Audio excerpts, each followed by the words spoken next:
I don't understand. If he is treating you so badly, why don't you just leave him? It sounds like a simple question, but psychology says the answer is anything but not simple. Have you ever looked at someone and wondered why don't they just leave?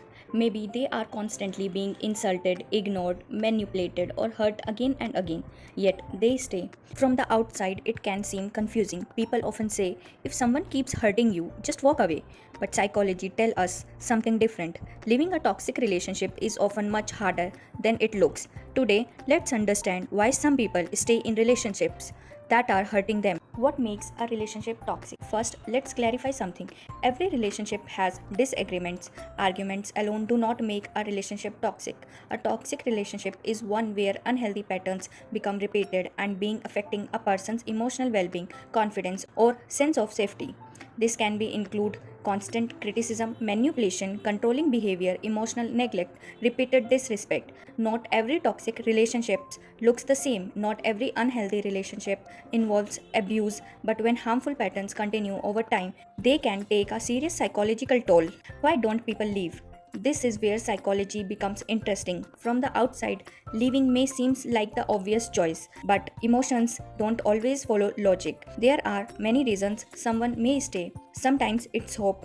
They remember how kind the person was in the beginning and believe things will return to that version. Sometimes it's fear. Fear for being alone, fear of starting over, fear of what family or society will say. Sometimes it's practical concern like finance, children, or dependence on the other person. And sometimes, after hearing criticism for a long time, a person may begin to doubt themselves. They start believing maybe I am the problem. Another concept psychologists discuss is intermittent reinforcement. In someone who is hurt repeatedly, but every now and then receives affection, an apology, or a promise that things will change, those positive moments can become incredibly powerful. The uncertainty itself can strengthen emotional attachment. This pattern is one reason some unhealthy relationships become difficult to leave. In some situations, especially where abuse and cycles of harm and reconciliation occur, professionals may describe the attachment as a trauma bond. This term doesn't apply to every difficult relationship, but it can help explain why leaving isn't always simple. Self esteem and identity. Our past experiences also shape our relationships. Someone who grew up in an environment where criticism, neglect, or unstable relationships were common may find unhealthy patterns feel familiar. Familiar doesn't mean healthy, but it can feel normal. Low self esteem can also play a role. If someone believes that don't deserve kindness or respect, they may tolerate behavior that others would reject.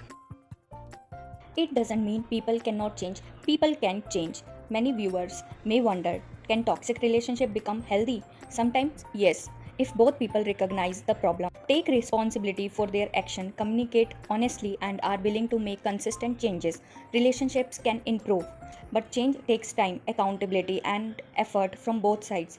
Promises alone are not enough. Repeated patterns matter more than repeated apologies. So, the next time you see someone staying in a relationship that seems unhealthy, instead of asking why don't they just leave, maybe ask what makes living so difficult. Because behind many toxic relationships are complicated emotion, hope, fear, history, and sometimes a person who has forgotten their own worth. Understanding the psychology doesn't excuse harmful behavior, but it can help us respond with more empathy. So, what do you think? What do you believe people stay in toxic relationship? Share your thoughts in the comments, and if you enjoy exploring the psychology behind everyday life, don't forget to like, share, subscribe